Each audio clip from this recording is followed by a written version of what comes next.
Hey everyone, and welcome back to the channel. Today, we need to talk about something you've probably noticed at the checkout. Something that's affecting all of our wallets. Inflation. And it's hitting some of our favorite products, including the Beaver Dam. Yes. If you've been wondering why your go-to Beaver Dam seems to be getting more expensive, you're not imagining things. Let's break down why this is happening. The main culprit here is the rising cost of raw materials. Think about what goes into making a beaver dam.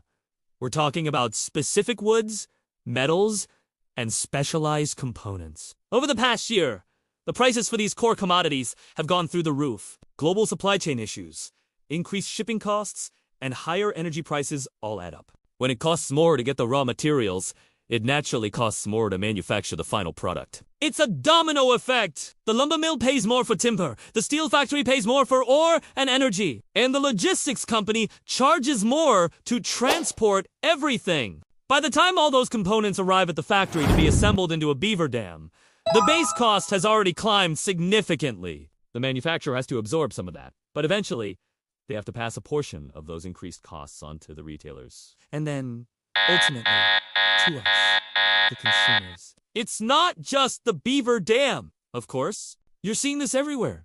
From your grocery bill to the gas pump. It's a challenging economic environment for everyone. So, what does this mean for you? It might be a good time to be a bit more strategic with your purchases. Look out for sales. Consider buying in bulk if it makes sense. Or maybe explore different options that fit your budget. It's all about making smart choices in a tough market. We're all in this together, trying to navigate these price hikes. I hope this little explanation helps clarify why you're re-seeing that price tag creep up on the beaver dam. It's a complex issue with a lot of moving parts. But at its core, it's all about the rising cost of the basic stuff needed to make the products we love. What other price increases have you noticed lately? Drop a comment below and let's talk about it. Thanks for watching, and don't forget to like and subscribe for more insights. See you in the next one!